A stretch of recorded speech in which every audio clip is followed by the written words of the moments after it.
이 성분은 우리 몸에서 염증을 유발하는 물질인 이 프로스타글란딘이라는 물질이 있어요. 이거의 생성을 억제하는데 매우 효과적인 것으로 밝혀졌고, 또 이 성분은 소화기 계통에 유익한 성분으로 굉장히 유명한데, 우리 위의 점막을 보호하고 위염을 예방하면서 소화불량을 개선하는 데 굉장히 유용합니다. 또한 위장을 자극해서 소화를 돕고 변비도 완화시켜주는 데 중요한 역할을 하고, 일부분만 곰팡이가 생겨도 이 독이 생강 전체에 퍼질 수가 있어서 곰팡이가 핀 생강은 여러분 아깝더라고 그냥 다 버리세요.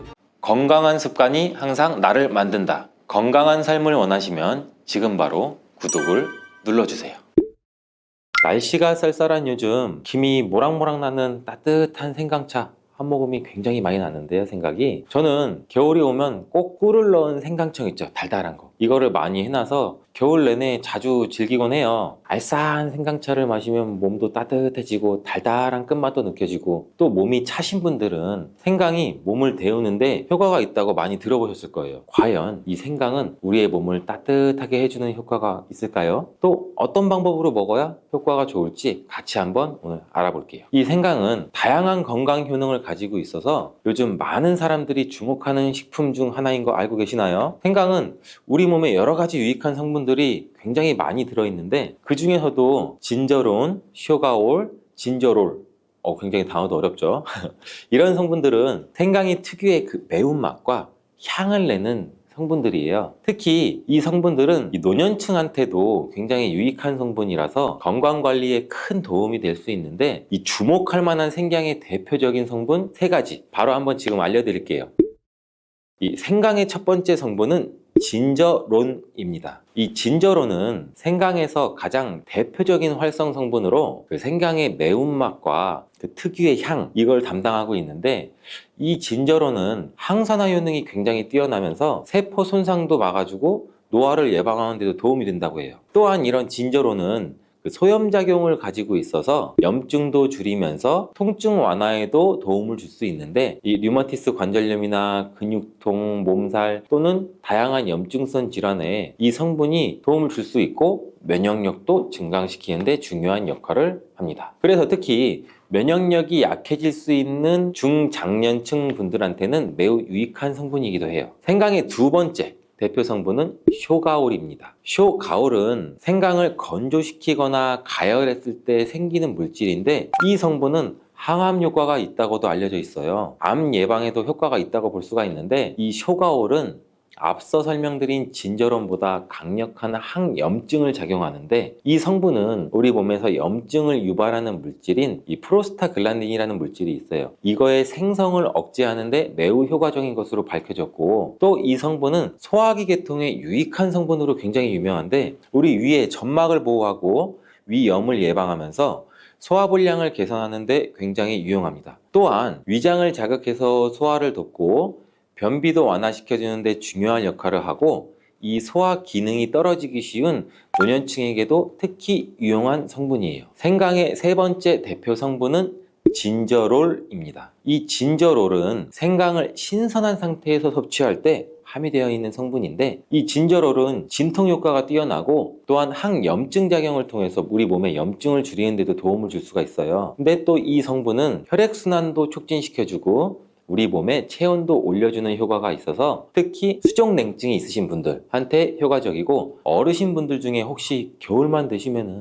손과 발이 땡땡 얼어, 손과 발이 너무 차, 이러신 분들 많잖아요. 수족냉증 문제를 해결하는 데도 큰 도움이 될 수가 있어요. 또한 이 성분은 향균과 항바이러스 성질을 가지고 있어서 감염 예방에도 도움을 받을 수 있는데, 이 호흡기 질환을 예방하고 이 증상을 완화하는 데에도 효과적인 성분입니다. 혹시 공자 아시나요? 누구든지 한 번쯤은 들어보셨을 텐데, 이 공자도 살아생전에는 먹는 음식도 굉장히 철저하게 관리했다고 해요. 이 공자가 매 식사마다 생강을 빼놓지 않고 먹었다는 것 알고 계신가요? 공자는 이 생강이 얼마나 몸에 좋은지 그 옛날부터 알고 있었던 거예요. 이 공자께서 73세의 생을 마감했는데, 그 옛날 평균 수명을 생각하면은 어마어마하게 장수했던 거죠. 이렇게 건강에 좋은 생강이 왜 그렇게 좋은지, 이 우리의 건강에 어떻게 도움이 되는지 4가지 주요 효능을 간단히 소개해 드릴게요.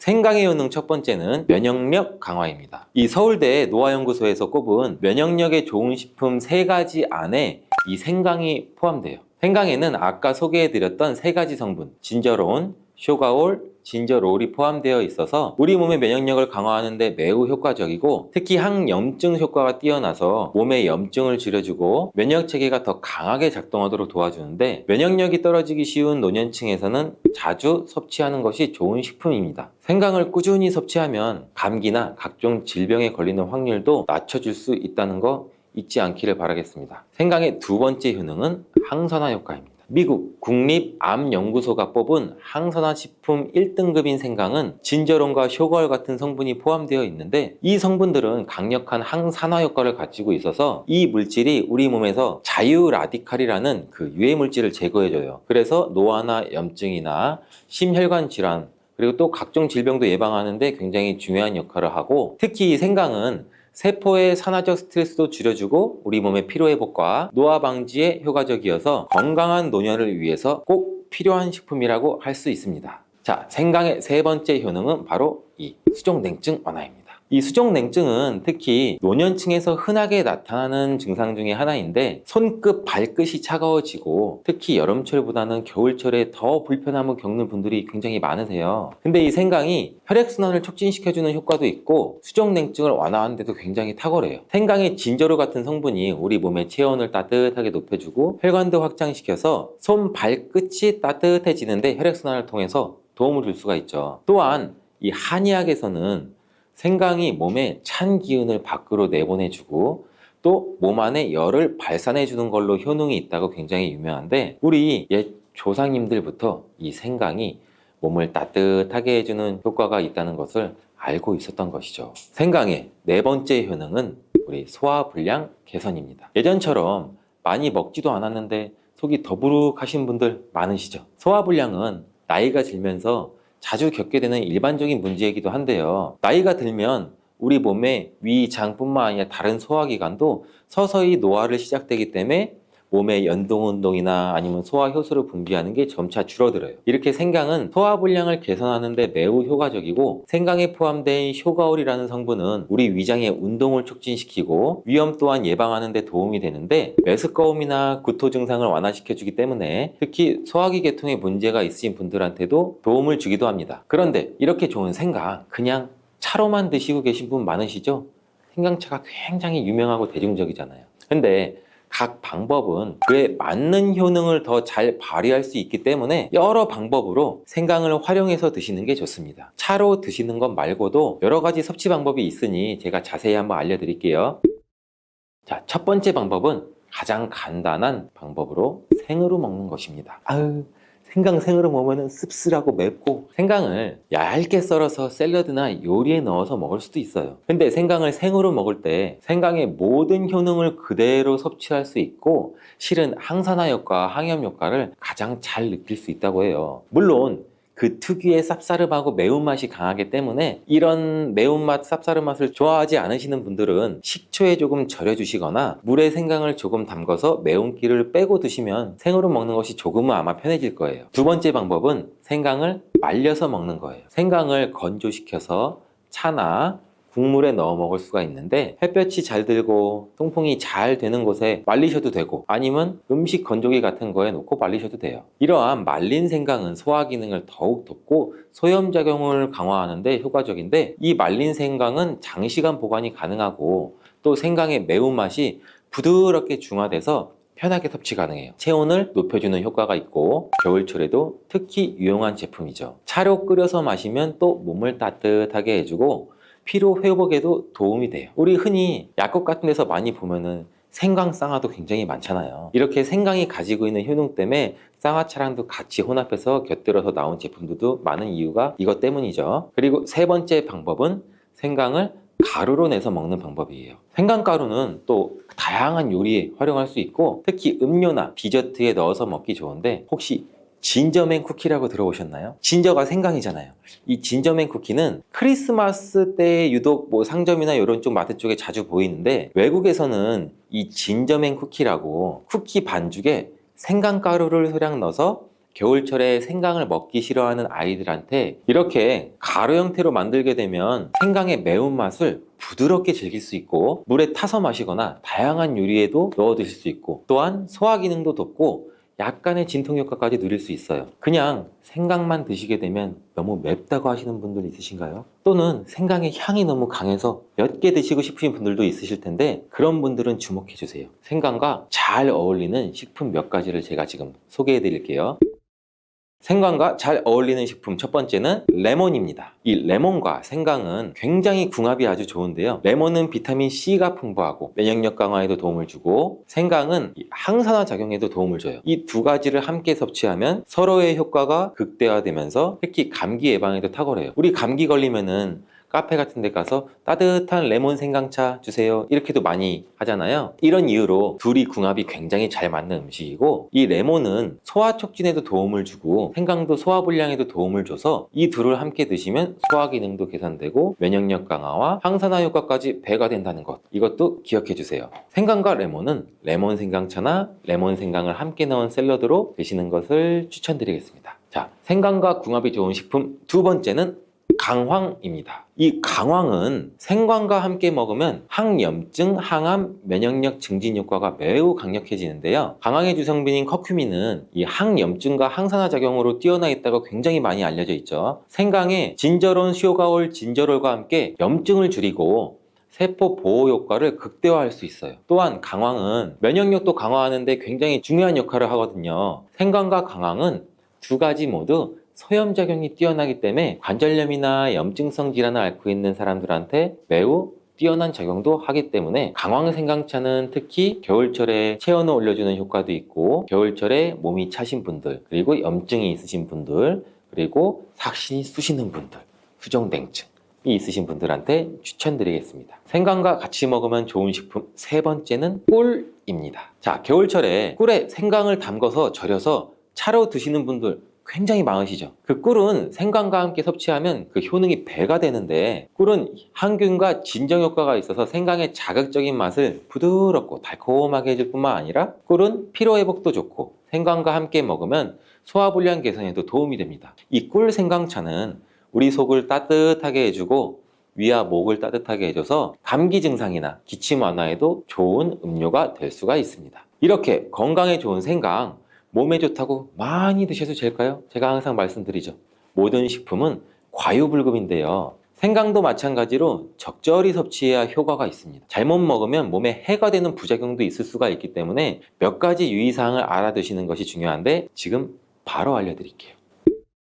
생강을 저장할 때 대충 비닐에 보관하셨다가 곰팡이 피신 분들 있으시죠? 이 생강은 곰팡이가 생기지 않도록 주의해야 하는 게 첫 번째인데요. 이 생강 자체에 수분 함량이 많아서 습기에 민감해요. 또 곰팡이가 이것 때문에 쉽게 생길 수가 있죠. 이때 곰팡이가 생긴 생강은 절대 섭취하지 않도록 해주세요. 왜냐하면 이 생강에 핀 곰팡이는 미코톡신이라고 하는 독소를 생성하는데, 그 일부 미코톡신은 인체에 굉장히 유독해요. 그래서 간과 신장, 면역계에 심각한 손상을 줄 수도 있습니다. 또한 이 생강의 일부분만 곰팡이가 생겨도 이 독이 생강 전체에 퍼질 수가 있어서, 곰팡이가 핀 생강은 여러분 아깝더라고 그냥 다 버리세요. 곰팡이가 피지 않도록 생강을 보관할 때는 통풍이 잘 되는 곳에 보관해 주시고, 습기가 많은 곳은 피하시는 게 좋아요. 이렇게 생강은 많은 효능을 가지고 있지만 과다하게 섭취할 경우 부작용도 있을 수가 있는데, 너무 많이 지나치게 먹으면 우리 속이 쓰리거나 위염, 위장장애를 일으킬 수 있고, 하루에 2g에서 3g 정도를 섭취하는 게 적당하면서 위장이 민감하신 분들은 조금 더 적은 양을 섭취하는 것이 좋다는 것 기억해 주세요. 고혈당과 같은 당뇨의 경우 약물로도 일정 수치는 조절할 수 있지만 약물 단독으로 치료하는 게 절대 쉬운 일이 아닙니다. 하지만 더 큰 문제는 당뇨 예비군입니다. 기준 전당뇨 인구수가 약 1,500만 명인 점을 감안하면 당뇨병을 앓고 있거나 당뇨병 위험에 노출되어 있는 인구수는 약 2천만 명 이상이라고 보여집니다. 와, 정말 심각한 수치가 아닐 수가 없어요. 당뇨는 인슐린 저항성을 계산해야 되는 질병이기 때문에 음식 한 가지만 조절한다고 해결되는 경우는 절대 아닙니다. 그렇다면 일상 속에서 인슐린 저항성을 개선하고 당뇨를 예방할 수 있는 방법은 무엇이 있을까요? 건강한 습관이 항상 나를 만든다. 건강한 삶을 원하시면 지금 바로 구독을 눌러주세요.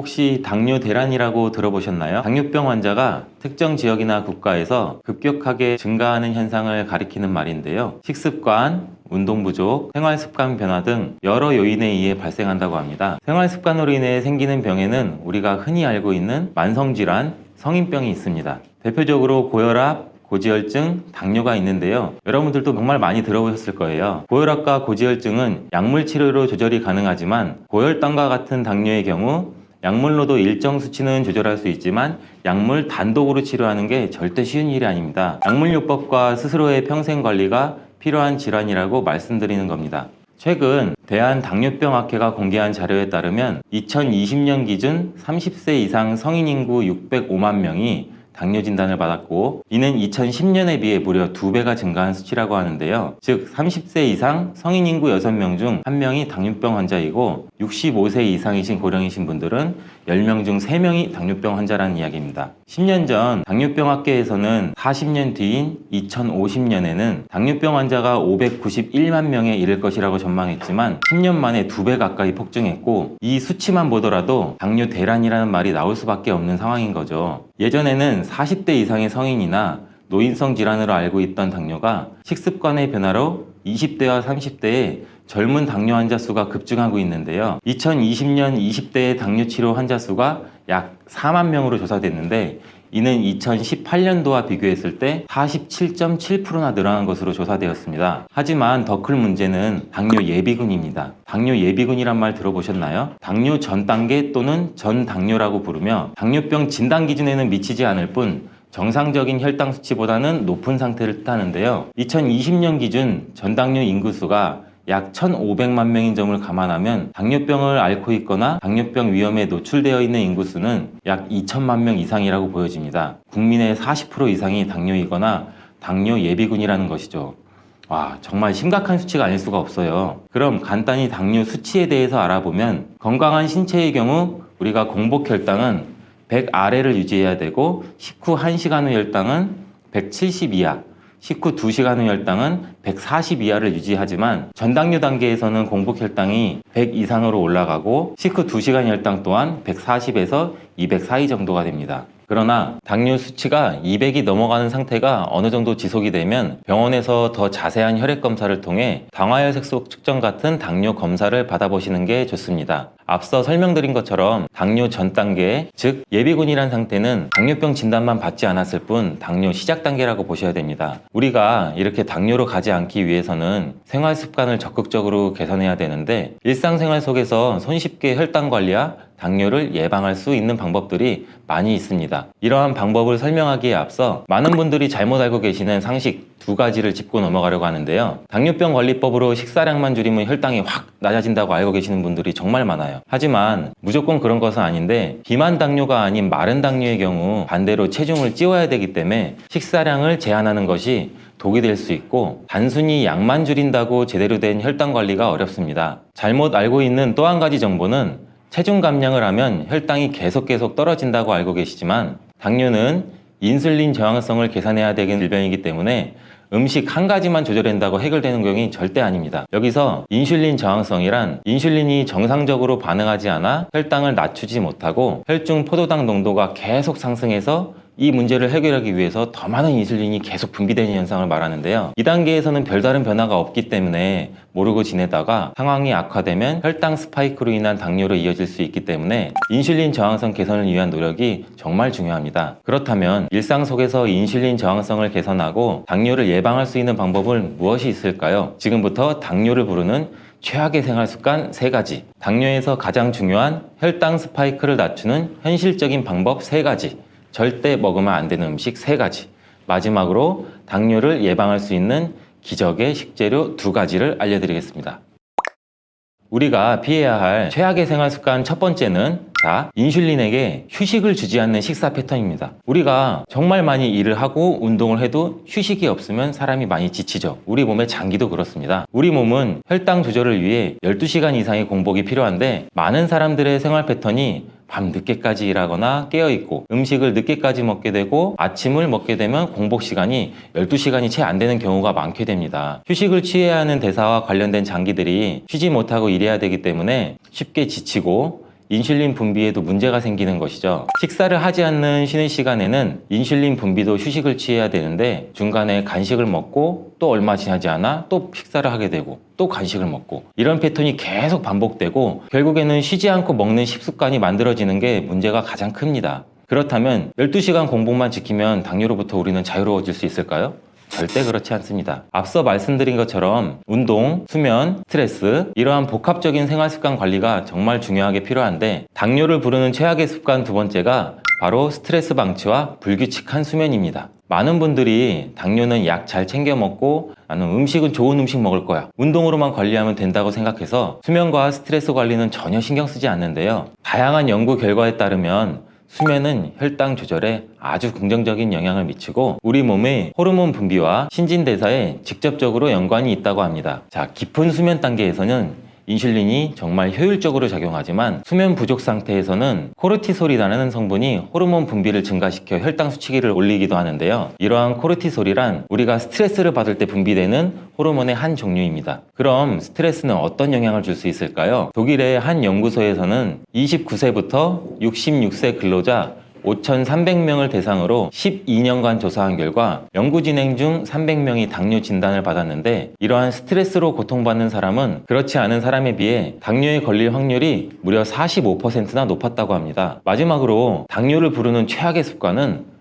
정제 탄수화물의 과도한 섭취입니다. 우리 흔히 요새 정제 탄수화물이라는 거 굉장히 많이 들어보신 분도 계실 텐데 또 이 단어가 생소하신 분도 많으실 거예요. 이러한 정제 탄수화물이란 식물의 원재료에서 미네랄, 섬유질 등의 영양소를 대부분 제거하고 말 그대로 당분만 남은 상태인데요. 그렇다고 모든 탄수화물이 나쁜 것은 아니에요. 일반 식빵과 통밀빵 섭취 후 혈당 변화를 예로 들어보면 흰빵 섭취 1시간 후 혈당은 200 정도로 나오고 통밀빵은 약 140 정도로 흰빵과 비교했을 때 통밀빵은 혈당이 굉장히 안정적인 편입니다. 당뇨가 있으신 분들은 탄수화물 조절을 가장 힘들어 하시는데 무조건 참다 보면 언젠가는 시국이 폭발하여 과다 섭취를 할 확률이 굉장히 높습니다. 그러니 탄수화물을 단번에 제한하지 마시고 통곡물, 콩, 고구마, 귀리 등 이렇게 비정제 탄수화물로 대체하여 극복하는 것이 좋습니다. 이쯤에서 무엇을 어떻게 먹어야 할까라는 의문이 생기실 것 같습니다. 당뇨 예방, 혈당 스파이크를 낮추는 현실적인 방법 3가지를 제가 지금 바로 알려드릴게요.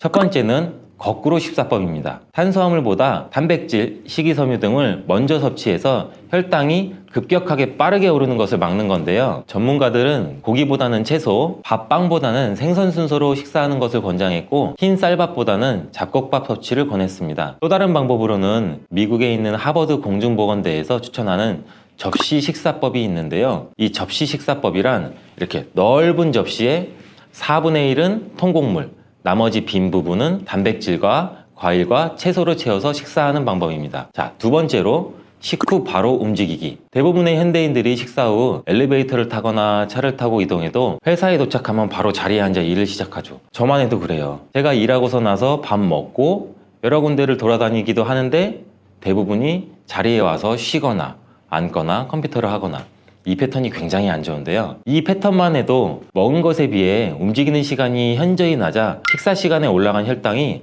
내려갈 틈이 없습니다. 중간에 간식도 먹지 않았고 공복을 유지했더라도 신체 활동량에 비해 탄수화물 섭취가 크고 혈당이 떨어지기 전에 다음 식사를 시작하게 되면 우리 몸의 인슐린은 휴식을 취하기 굉장히 힘듭니다.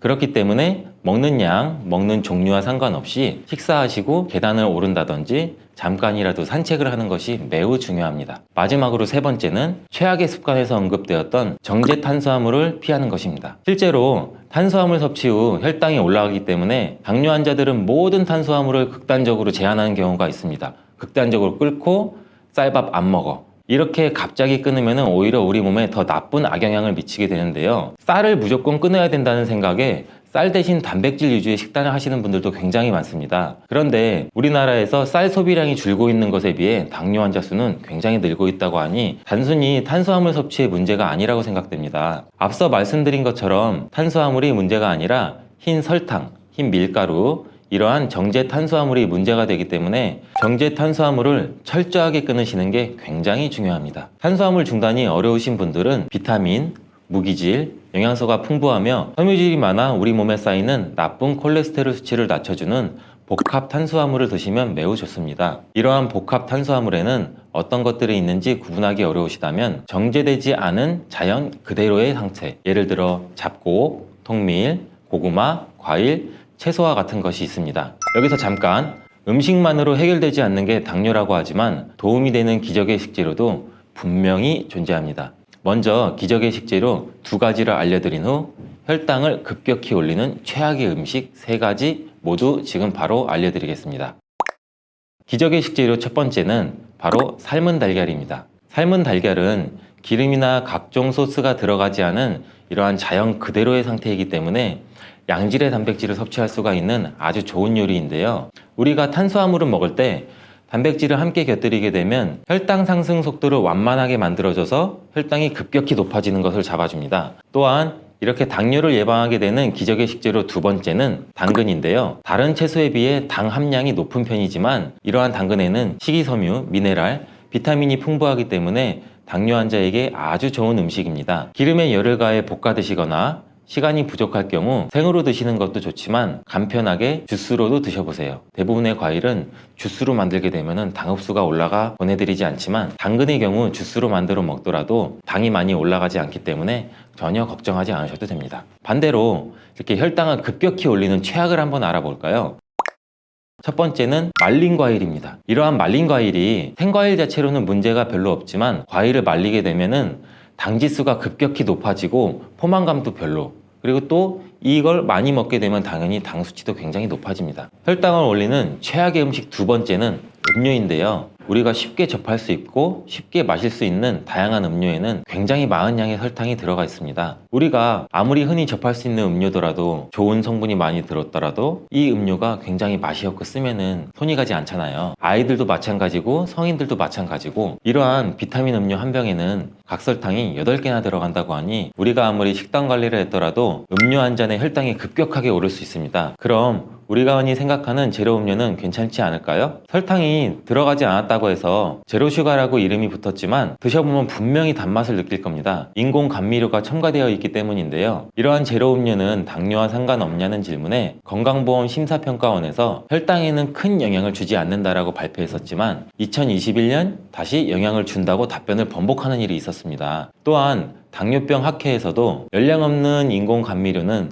혈당 개선 효과를 보여주지 못했다고 발표했습니다. 마지막 3번째는 어떤 것이 있을까요? 바로 우리가 굉장히 많이 먹고 저도 좋아하는 달달한 믹스커피인데요. 설탕이 안 좋다고 하는 이유 중 하나가 정제된 탄수화물이고 혈당을 급격히 올리기 때문인데 이러한 믹스커피에는 설탕이 약 1.5스푼 정도 들어가 있습니다. 육안으로 봤을 때는 굉장히 적은 양이지만 하루에 믹스커피 여러 잔을 마시거나 꾸준히 마셨을 때는 혈당에 영향을 끼칠 수가 있기 때문에 카페인 섭취를 위함이라면 아무것도 첨가되지 않은 아메리카노를 추천드립니다. 이렇게 우리 몸을 지키기 위한 습관과 음식에 대해 알아보았는데요.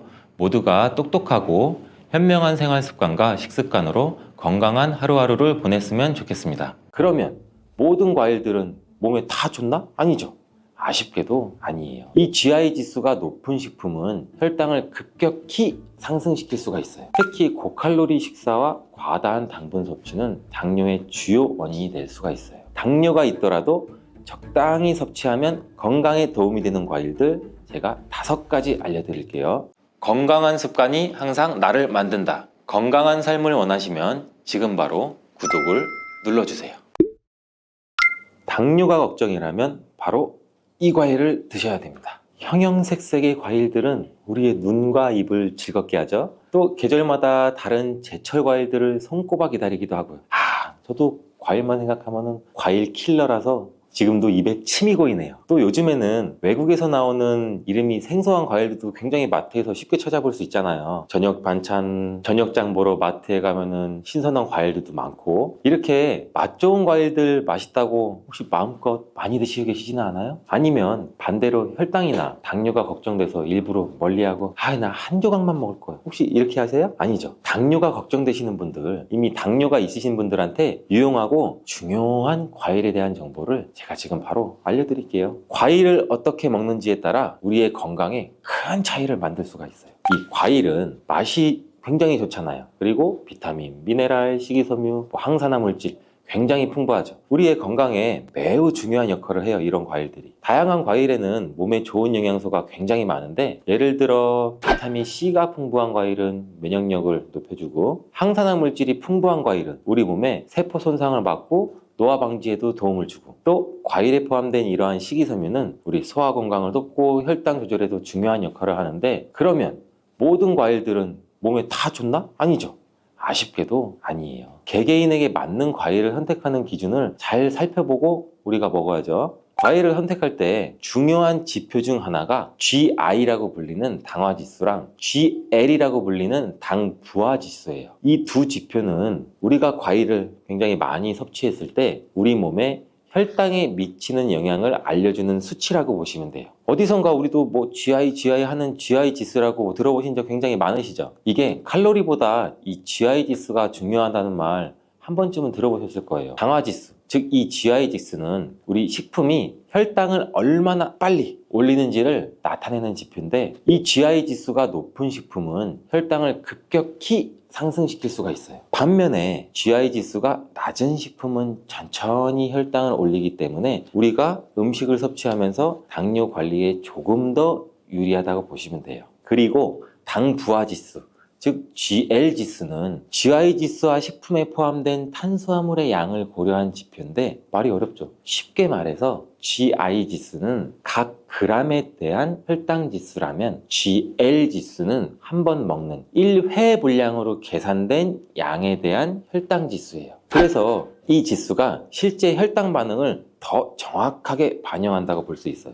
일반적으로 당화지수와 당부하지수가 낮은 과일이 이 혈당 스파이크, 즉 혈당이 급격히 높아지거나 낮아지는 이런 현상을 일으키지 않는데, 이 때문에 혈당이 걱정되시는 당뇨 환자분들은 이러한 과일을 잘 알고서 드셔야 되는 게 중요하겠죠. 당뇨병은 혈당 조절에 문제가 생기는 질환인 거 다 아시죠? 대부분의 경우 인슐린이라는 호르몬이 정상적으로 작용하지 않거나 인슐린 저항성의 문제와 분비량이 부족해져서 혈당이 높아지게 되는 거죠. 주된 원인은 크게 보면 유전적인 요인과 생활 습관에 있어요. 이러한 당뇨병은 가족력으로 전해지는 경우도 많고, 또한 불규칙한 식습관, 과도한 스트레스, 운동 부족, 비만 등도 굉장히 주요한 원인인데, 특히 고칼로리 식사와 과다한 당분 섭취는 당뇨의 주요 원인이 될 수가 있어요. 그래서 더더욱 음식을 드실 때 더 잘 알아봐야 하는데, 우리 당뇨가 있으신 분들은 단 음식, 과일을 섭취하면 안 된다, 이렇게 알고 계신 분들이 굉장히 많아요. 그렇죠? 하지만 당뇨에 도움이 되는 과일이 있다는 거, 이제 이 당뇨에 좋은 과일들을 한번 알아볼게요. 당뇨가 있더라도 적당히 섭취하면 건강에 도움이 되는 과일들 제가 5가지 알려드릴게요. 첫 번째는 블루베리입니다. 이 블루베리는 대표적인 당뇨에 좋은 과일로 잘 알려져 있는데, 그 이유가 아까 설명드린 GI 지수가 낮기 때문이에요. 이 GI 지수가 낮다는 것은 쉽게 말해 혈당을 급격하게 올리지 않는다는 뜻인 거, 우리 다 이해하셨죠? 그래서 블루베리는 당뇨 환자들이 섭취하기에 굉장히 좋은 과일이에요. 블루베리는 또 항산화 성분이 굉장히 풍부해서 우리 몸의 세포 손상을 예방하고 염증을 줄이는 데 도움도 돼요. 특히 이 블루베리 껍질에 풍부하게 함유된 안토시아닌이라는 항산화 물질은 혈당을 조절하는 데에도 긍정적인 영향을 미치고, 또한 우리 눈 건강에도 굉장히 도움이 많이 되기도 해요. 이 블루베리는 식이섬유도 많고 우리 몸의 소화 속도를 늦추고 혈당 상승도 완만하게 만드는데, 이 블루베리를 생으로 신선하게 먹거나 요거트나 샐러드에 추가해서 먹으면 굉장히 맛있게 드실 수가 있어요. 하지만 과유불급, 블루베리도 당분이 함유되어 있기 때문에 하루 한 줌 정도만 드시는 걸 추천드리겠습니다. 당뇨에 좋은 과일 두 번째, 키위입니다. 이 키위는 저혈당 지수 과일이면서 식이섬유가 굉장히 풍부해서 우리가 혈당 조절에 굉장히 좋은 과일인데, 이 키위에 포함된 수용성 섬유질은 소화를 늦추고 혈당 상승을 억제하는 효과도 있어요. 또한 비타민 C랑 칼륨이 풍부해서 면역력 강화랑 심혈관 건강에 도움을 줄 수도 있는데, 이 키위에는 항산화 물질인 폴리페놀과 카로티노이드가 포함되어 있어서 세포 보호 및 염증 완화에도 굉장히 좋은 영향을 미치게 됩니다. 하지만 우리 모두 키위 역시 너무 많이 드시면 안 되겠죠. 제가 항상 말씀드리잖아요. 너무 많이, 과하게는 절대 안 됩니다. 하루에 1개 정도 섭취하면 좋은데, 이 키위는 간편하게 껍질을 벗기고 바로 섭취할 수도 있잖아요. 껍질을 안 벗기고, 저도 마찬가지로 귀찮아서 반 딱 자르고 수저로, 티스푼으로 파서도 깔끔하게 먹을 수가 있어요. 바쁜 일상 속에서도 간편하게 먹을 수가 있어서 굉장히 많은 사람들이 좋아하는데, 하지만 이제부터는 키위의 껍질을 까지 않고 한번 드셔보세요. 어떻게 키위 껍질을 까지 않고 먹어? 키위의 껍질에는 실은 속살보다 더 많은 섬유질, 즉 식이섬유가 풍부해서 변비나 장 건강에 도움을 줄 수 있고, 굉장히 다양한 항산화 물질이 포함되어 있기 때문에 우리 몸의 세포 손상도 막을 수가 있다고 해요. 또 면역 체계에도 도움을 줄 수가 있다고 하고. 근데 까슬까슬한 털이 있어서 겉면을 잘 씻어서 껍질째로 한번 드셔보시는 게 좋을 것 같은데, 껍질이나 과육에 알러지 반응이 있으신 분들은 껍질을 벗기고 먹는 게 물론 좋습니다. 저도 실은 한 번도 키위를 껍질째 먹어보진 않았는데 오늘 집에 가서 한번 잘 씻어서 도전해 보겠습니다. 여러분들도 한번 도전해 보세요. 세 번째 과일은 배입니다. 배는 저혈당 지수 과일 중에 하나로, 특히 배에는 수용성 식이성분인 펙틴이 풍부해서 우리 몸의 소화 과정을 늦추고 혈당이 급상승하는 걸 억제하는 데 도움을 줄 수 있습니다. 배의 섬유질은 장 건강에도 좋고 우리 변비를 예방하는 데도 아주 효과적인데, 배는 비타민 C, 항산화 성분, 그리고 수분이 많이 포함된 과일로 우리 몸의 수분 균형을 유지하는 데도 물론 도움을 줘요. 수분이 풍부한 배는 특히 체내 독소 배출과 배뇨 촉진에도 좋은 영향을 주는데, 이로 인해서 배는 당뇨 환자의 전반적인 건강 유지에도 긍정적인 영향을 준다고 해요. 또 배는 달콤하고 시원한 맛이 있어 남녀노소 호불호 없이 굉장히 좋아하는 과일이죠. 차게 냉장고에 해놨다.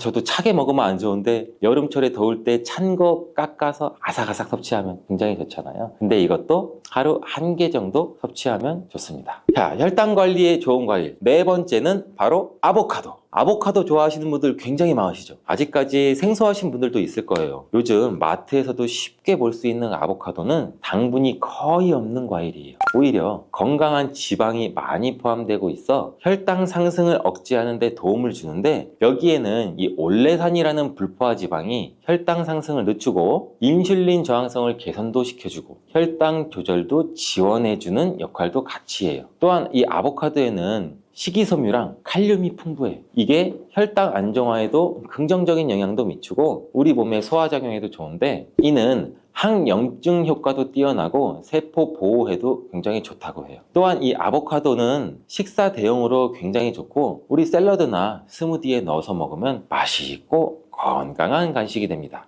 그러나 이렇게 몸에 좋은 아보카도도 너무 많이 섭취하면 탈이 날 수가 있어요. 하루에 반 개 정도 섭취하는 것이 적당하다고 합니다. 다섯 번째 과일은 사과입니다. 저는 새콤달콤한 이 사과를 정말 좋아하는데, 이 사과가 외국에서는 하루 한 알의 사과면 의사 선생님이 필요가 없다, 진짜 이런 말이 있을 정도로 몸에 굉장히 좋아요. 이 사과는 식이섬유가 매우 풍부한 과일인데, 사과에 포함된 펙틴이라는 식이섬유는 아까도 잠깐 말씀드렸듯이 소화 속도를 늦추고 혈당 상승을 억제하는 데도 굉장히 효과적이에요. 특히 껍질을 포함한 사과를 섭취하면 이 식이섬유의 섭취량이 훨씬 많아져 혈당 관리에 큰 도움이 될 수도 있고, 사과도 또한 이 저혈당 지수 과일로 혈당을 급격하게 올리지 않으므로 당뇨 환자가 섭취하기에 굉장히 좋은 과일이에요. 또한 이 사과에는 비타민 C가 풍부하고 폴리페놀과 같은 항산화 성분도 포함되어 있어 당뇨뿐만 아니라 염증 완화와 면역력 강화에도 도움을 줍니다. 이 사과는 하루 1개 정도 섭취하면 좋고, 드실 때는 껍질을 깎아서 드시지 마시고 껍질까지 깨끗이 세척해서 함께 드셔야 된다는 점 잊지 마세요. 자, 이렇게 당뇨에 좋은 5가지 과일을 알아봤는데, 이렇게 맛도 좋고 건강에도 좋은 과일도 섭취 방법이 매우 중요해요. 그럼 당뇨에 악영향을 줄 수 있는 과일 섭취 방법에는 무엇이 있는지 알아볼까요? 당뇨에 안 좋은 과일 섭취법 첫 번째, 과일 주스로 주시는 거예요. 과일 주스를 100%, 이 100% 과일 주스로 드셔도 가공 과정에서 당분이 많이 포함될 수가 있고, 또 이 액상이라서 몸의 흡수 또한 일반 과일을 먹었을 때보다 우리 몸이 흡수율이 빨라질 수가 있어요. 이렇게 흡수율이 빨라지면 이 혈당 스파이크를 쉽게 불러일으킬 수도 있고, 주스 대신 생과일을 섭취하는 것이 훨씬 더 건강에 이로우니 우리 모두 기억하시길 바래요. 또 두 번째, 건조된 과일입니다. 과일 자체가 나쁘다고 제가 말씀드리는 거 아니에요. 건조된 과일인 건과일은 당뇨에 좋지 않아. 왜? 건과일은 과일의 수분 함량은 낮아지고 과일의 부피는 줄어들지만 당분은 그대로 함유하고 있어서 당분 농도가 높아요. 여러분, 혈당 지수 GI가 높아서 혈당을 급격히 올릴 수가 있기 때문에 예를 들어 건포도, 건살구, 건무화과 등등 굉장히 많이 있겠죠. 이렇게 당분이 농축되어 있는 것들은 당뇨 환자이신 분들은 적당히 또 혹은 피해야 된다는 거 아시겠죠? 세 번째, 가공된 과일입니다. 이 가공된 과일을 피하는 것이 굉장히 좋은데, 이 가공된 과일이란 뭐냐? 통조림에 들어있는 과일. 이렇게 가공된 과일 굉장히 맛있잖아요. 통조림 복숭아. 생각만 해도 군침이 돌고, 통조림 요새 화채 만들 때 여러 가지 과일 있는 수박 넣고 통조림 까서 그 안에 있는 과일 부어서 생각만 해도 침이 고이죠. 이 과일 통조림은 과일 주스 시럽이 함께 들어있는 경우가 많아서 당분이 농축되어 있어요. 이 당분이 농축되어 있어 혈당을 급격하게 올릴 수가 있기 때문에 과일을 섭취할 때는 신선한 과일 그 자체로 섭취하는 것이 굉장히 중요합니다. 몸에 안 좋은 과일 섭취 방법이 이것 말고도 중요한 것이 또 있는데 바로 알려드릴게요. 식사 직후에 마무리로 우리 디저트로 과일 한번 먹자.